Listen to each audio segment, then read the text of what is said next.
I'm not going to be superficial. I'm going to go right to the platform. You'll note that our details, the things that we want to do, are slightly more detailed than the Democrats or the Republicans. In fact, we're very particular. We explain how we're going to lower property taxes. We say this can be done by mandating that all municipalities, counties, and school boards freeze their spending and tax rates. We can eliminate unfunded mandates that the state imposes on local governments and school boards. Identifying and cutting wasteful spending would be great, and that New Jersey's county governments can absorb all the municipalities within their borders and operate under a single county structure. That's an actual, explicit, concrete solution. I don't see anything like that here. I don't see anything like that here. But I see it here. And we go on and we talk about more transparency, very clearly and explicitly. We talk about more options for education. The Democrats don't even talk about education. That's supposed to be like a democratic thing. The Republicans only say the word education and don't actually talk about what about education. We talk about health care. And we don't just use the word health care, we say we're going to nullify Obamacare because it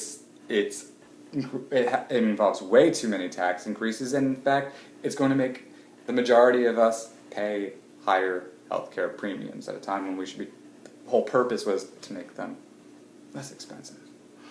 Then we talk about repealing red light camera laws. We talk about legalizing gay marriage, and we talk about legalizing marijuana. We're very specific if you take a look at this.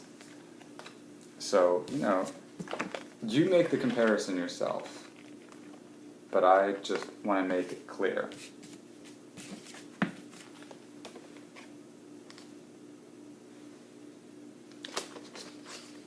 By the way, I want to make sure that you have one of these.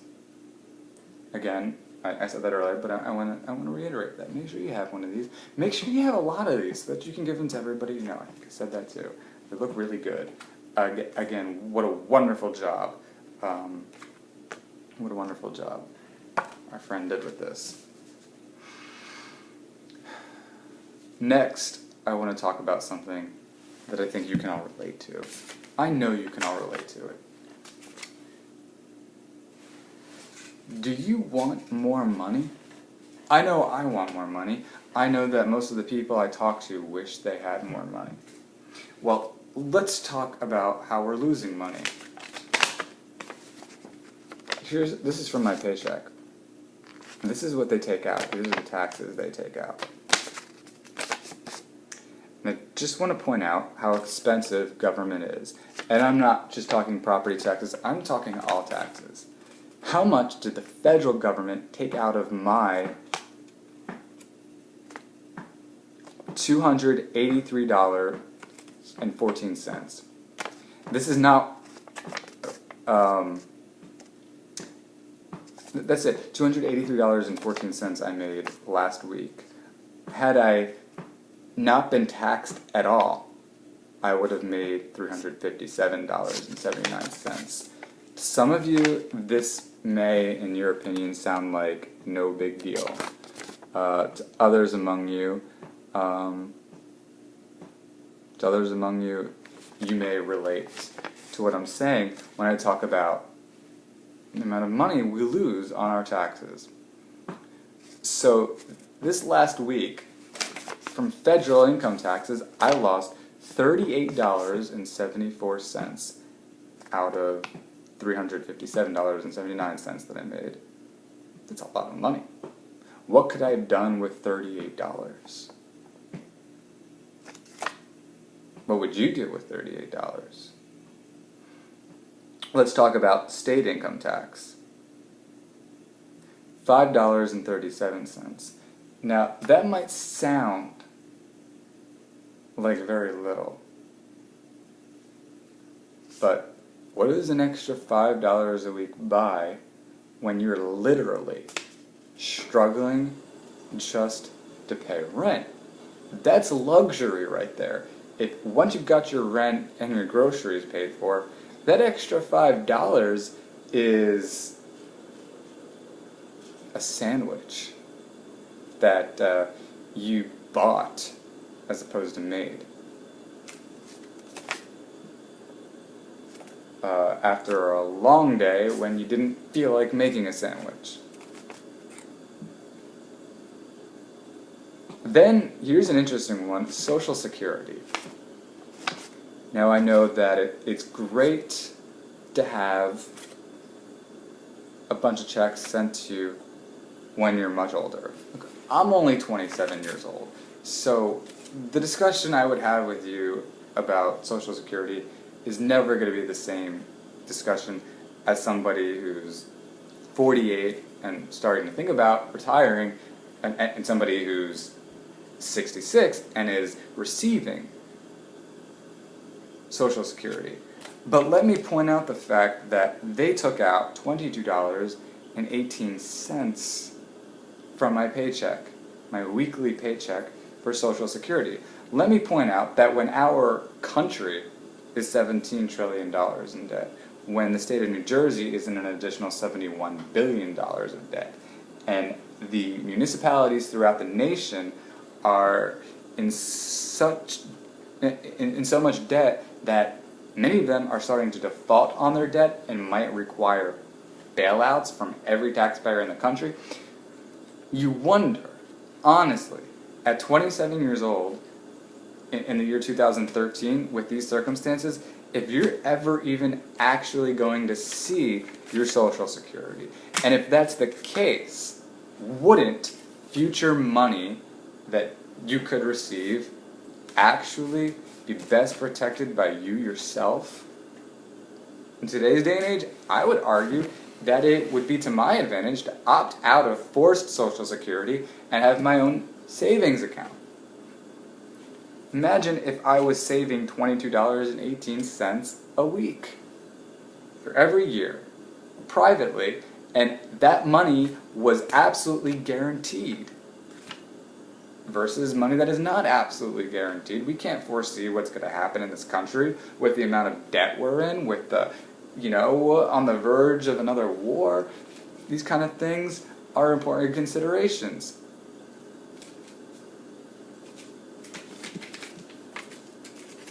And this really only is the beginning of the conversation, because there's stuff that our government is doing with our tax dollars that they're ambiguous about, because when you look at the budgets, you see things like other expenses. So I want to reiterate to you that really our government is too expensive. They're taking too much money from us. And I would like to add, again, that they cannot be trusted. Why do I say they cannot be trusted? Well, because they managed to accumulate $17 trillion in debt. And in fact, over 10 trillion, did I say trillion? I'm a little bit tired, I apologize. Over $10 trillion of that debt was accumulated just through the last 2 presidents that we've had. Imagine that the country could go for over a century without more than $5 trillion of debt, then bam, over 10 trillion within a very short span of time. What's going to happen in the next 10 years? What happens if that debt continues to grow by trillions and trillions of dollars? What does this mean? What does it mean, all these taxes that they're taking from us? And how much will we be taxed in the future because of the $17 trillion of debt? And really, there's no precedent which we can look to for this, because unlike our parents and grandparents, tens of trillions of dollars of debt were never, that's something they were never held responsible for. Because when Bill Clinton was president, we had no more than $5 trillion of debt. So generation after generation after generation never had to deal with, boom, $17 trillion of debt and rising. We have to deal with that. Ladies and gentlemen, and I'm talking about folks under, 50. We have to deal with that. Just pointing that out there for you. Not only do we have to deal with that debt and the tax increases that are going to come from paying that debt back over the years, but we've talked about Obamacare before and the tax increases that imposes, especially on folks under 30. Premiums that are expected to rise over 133%. Imagine the tax burden that is going to be imposed on us in the next decade and the decade following and the decade following if the government continues to tax and spend folks who don't even have the opportunity to earn a lot of money because businesses don't even want to increase full-time employment because, again, of Obamacare.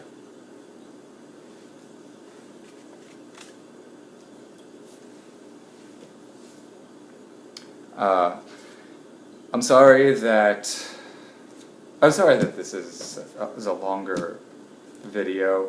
I tried not to actually go more than 15 minutes, but the truth is, it's just one of those nights where I've got a lot to tell you, but I will try to keep this as short as possible, because there's one last major point that I absolutely must make, and I want you to stand by me on this issue.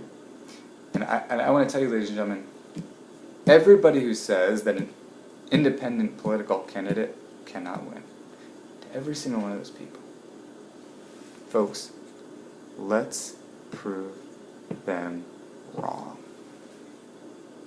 Let's prove them wrong. How great would it feel? How great would it feel to prove them wrong? Keep in mind that the majority of people really don't support Republicans or Democrats. The majority of people are not registered Republican or Democrat. They're not.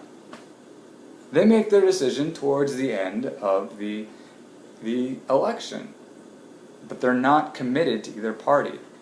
I insist to you that neither party deserves your vote, because even if you are traditionally a Democrat, I say to you that Democrats aren't really representing traditional Democratic values. Things like good health care and good public education. And I argue to you as well that those of you who vote traditionally Republican, they're not standing up for your gun rights here in the 14th District. They're not standing up for better health care. They're not standing up for your freedom. They're not standing up for explicitly planned conservative spending and taxation. Don Nazan and I, we cover all of this. And we can win.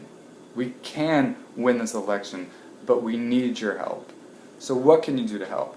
First of all, like I said, we need you to grab a ton of these and give them to everybody you know. We need you to knock on doors for us, because we can't knock on all the doors in the 14th District by ourselves. We need you to hand these out. We need you to... All you got to say is, look, these guys just want a less expensive, safer New Jersey, and the folks they're running against aren't going to do it. That's all we need you to do with these.